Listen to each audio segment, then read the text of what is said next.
This lesson is titled Direct Variation. You can model direct variation with a simple equation of the form y equals k times x.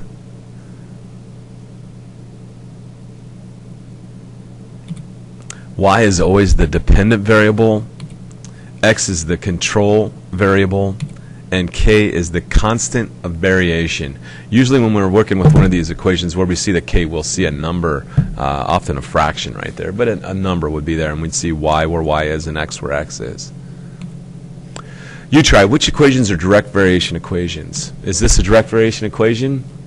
You should say yes. It has a constant of variation of 2. Is this a direct variation equation? You should say no, because there's this extra stuff on the end, the plus 5. How about this one? Yes, the constant of variation is 1/2. This one? You should say no, because there's the extra plus 10 on the end. How about this one? Well, technically we should say yes, because this is exactly the same as the first one. The plus 0 is not doing anything. In fact, 2x plus 0 is just 2x, so yes. Right now we're going to say no on this because we're just dealing with linear variations. How about this one? We're going to say absolutely no. In this example, is each equation a direct variation? If it is, find the constant of variation. Well, we're going to subtract the 5x from both sides and then divide by 2. So y equals negative 5/2 x. That's a direct variation equation. It's in the form y equals kx. And we should be able to see that the constant of variation is that negative 5/2, that number in front of the x. How about this one?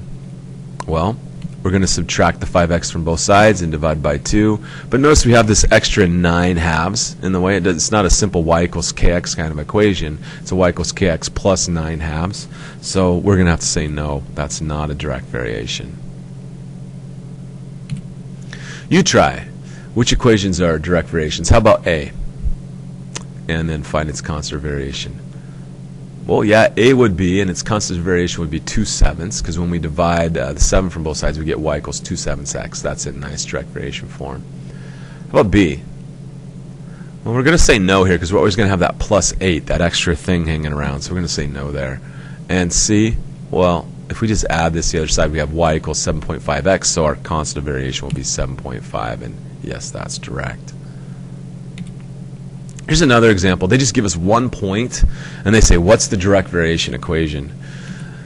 Well, remember that y equals kx is the form that we're looking for. And look at this. They gave us a y, and they gave us an x. We can just plug those in. We can plug in the negative 3 and the 4, and we can figure out what k would have to be.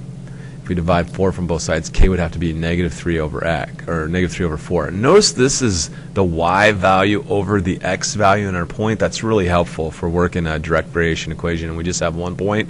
The k value is always the y value over the x value, and if we solve y equals kx for k, we would see that to be true. So y equals negative 3/4 x. Here's one for you to try. Go and pause the video, see if you can find a direct variation equation that works for the point negative 3, negative 6.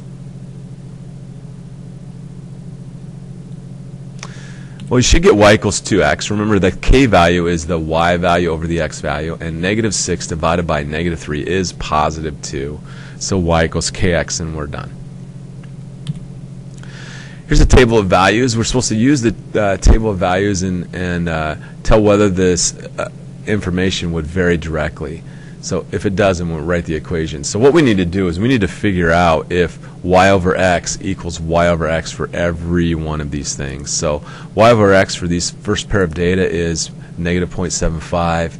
For the next set of data is still negative 0.75.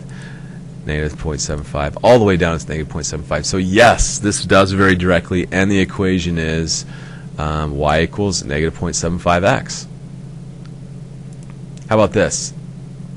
Well, y over x is negative 1/2, y over x is 1/4. Already they don't match, so we don't really need to do any more calculations. We would just say no at this point because they don't all match. You try a couple of these. Does y vary directly as x? And if it does, go ahead and give me the equation.